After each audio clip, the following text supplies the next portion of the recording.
The United States Army once placed a man in chains for murder on the Ohio frontier, believing that once he was captured, the law would finally catch up to him. That man escaped those chains, swam the Ohio River with iron shackles still dragging from his legs, and when soldiers later returned to take him back, settlers along the riverbank met them with rifles and refused to surrender him. What kind of man inspires frontier settlers to defy the United States Army just to keep him free? The man at the center of that story was Lewis Wetzel, a name that traveled quietly through the forests of the Ohio River Valley, long before the Army ever tried to arrest him. Along the Appalachian frontier, people called him Death Wind. You might see me quiet in a corner seat, but I'll rise up if you mess with my family tree. Cause the ones I ride with don't need to ask, they know damn well I'll cover their ass. Because when Wetzel appeared along a trail or near an isolated cabin, someone usually died. Wetzel had been born far to the east in Lancaster County, Pennsylvania. But the American Revolution pushed families like his steadily westward into dangerous country. By the time the Wetzel family settled along Wheeling Creek, near Fort Henry, the Ohio River Valley had already become one of the most violent places on the American frontier. War did not truly end here when the Revolution ended, because the struggle for the land itself continued long after independence was declared. Shawnee warriors moved through the forests of present-day Ohio and West Virginia. Fighters from the Mingo tribe hunted along the river valleys.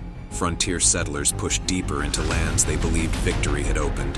And men like Simon Girty, who had crossed over to the native side, guided raids through the wilderness against settlements that had appeared almost overnight. It was a world where formal law barely existed, and survival often depended on how well a person could read the woods around them. Lewis Wetzel grew up entirely inside that world, and from the time he was a boy along Wheeling Creek, he learned to read the forest the way other men read a road. Broken branches, disturbed leaves, faint tracks pressed into damp soil. These things spoke to him and told him who had passed through the forest, how long ago, and sometimes even where they were going. Having survived captivity at 13 and escaping, he vowed vengeance for himself and his family. Wetzel, like most frontier men, carried a long rifle, the weapon that defined survival across the Appalachian frontier. In the hands of most settlers, the rifle served as protection against raids or wild animals, something that hung above a cabin door or rested beside a bed at night in case danger arrived suddenly. But in the hands of Lewis Wetzel, the rifle became something else entirely. Something that many on the frontier began to see as a warning, rather than a simple tool of defense. Most frontier fighters joined organized groups when danger threatened their settlements, and the Virginia Frontier Militia gathered settlers into patrols, guarded forts like Fort Henry, and escorted travelers along dangerous trails that wound through the wilderness. Lewis Wetzel refused that structure entirely, because he believed the frontier war was not something that could be fought in formation or under the command of officers. Instead, he hunted alone, moving through the forests of the Ohio River Valley in ways few others could match, sometimes traveling days away from the nearest settlement and disappearing into the deep woods where few militia patrols dared to follow. Stories about him spread quickly across the Appalachian frontier, carried by travelers, traders, and settlers, who repeated what they had heard about the man who seemed able to appear anywhere along the river valleys. People spoke of a figure who moved through the forest silently, striking without warning and vanishing again before anyone could track him. Shawnee and Mingo warriors eventually gave him a name that captured that reputation perfectly, and they began calling him Death Wind, because when Lewis Wetzel was nearby, death often came suddenly and without warning, like a gust of wind rushing through the leaves of the forest. Among settlers, the stories created a complicated reputation because some believed Wetzel saved countless lives by hunting the men who carried out raids against frontier families, while others quietly wondered whether he had crossed a line that even the violent frontier should not cross. That is, Wetzel scalped and killed over 100 people during his crusade. You might see me quiet in a corner seat, but I'll rise up if you mess with my family tree. Wetzel did not simply defend settlements when danger appeared. because he often tracked down anyone he believed responsible for attacks along the frontier, sometimes weeks after the violence had taken place. From that moment, many people began to realize that something had changed in Lewis Wetzel, because he was no longer fighting only because the frontier demanded it. Instead, he had chosen that life for himself, and the forests of the Ohio River Valley became the place where he continued that war on his own terms. Across the Ohio frontier, the conflict continued to grow more violent, and leaders among the Shawnee, such as Blue Jacket, understood that peace along the river valleys would be fragile at best. Warriors who had once followed the famous Shawnee Chief Cornstalk still remembered the earlier attempts to hold peace with settlers, while among the Mingo, the memory of Logan and the destruction of his family remained part of the region's history. Each raid hardened the frontier a little more, and the cycle of violence rarely stopped long enough for anyone to believe peace might actually last. Cabins burned in the forests, settlers struck back against nearby villages, and warriors retaliated again along trails where travelers moved between forts and scattered settlements. Lewis Wetzel's reputation spread steadily through that landscape, moving far beyond Wheeling Creek and the blockhouses surrounding Fort Henry. Warriors spoke his name with caution, settlers spoke it with admiration mixed with unease, and eventually even American military officers began to worry about the consequences of his actions.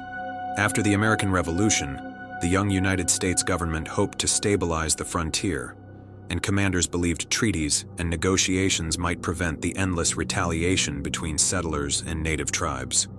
Lewis Wetzel did not share that belief, because in his mind the frontier war could end only when the enemy itself was gone. Wetzel briefly served under General Josiah Harmar during campaigns in the Northwest Territory, where the Army attempted to establish authority across lands that had rarely known law.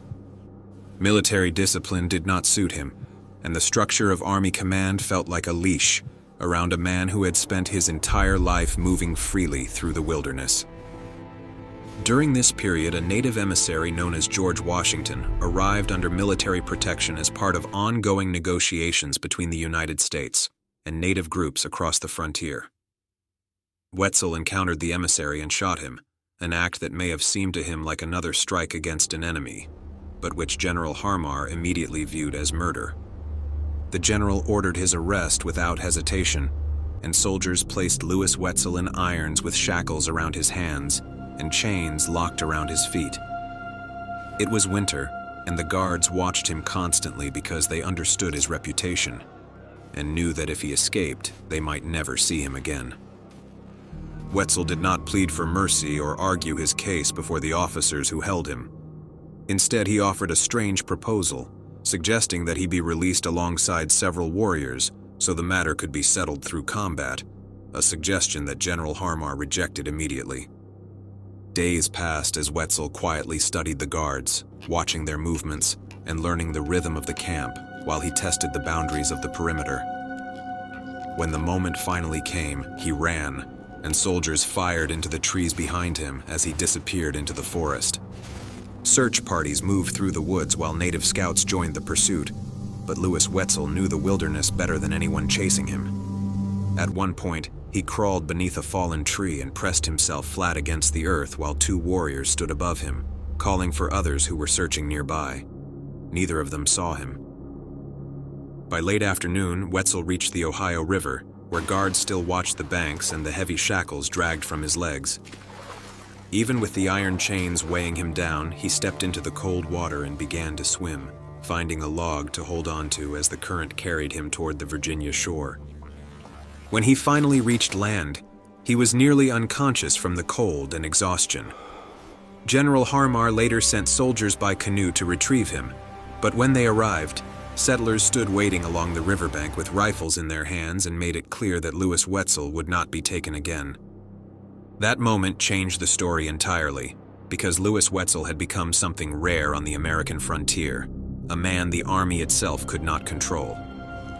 Frontier communities were small and tightly bound by survival, and everyone knew someone who had lost a family member in raids or seen a cabin burned in the forest.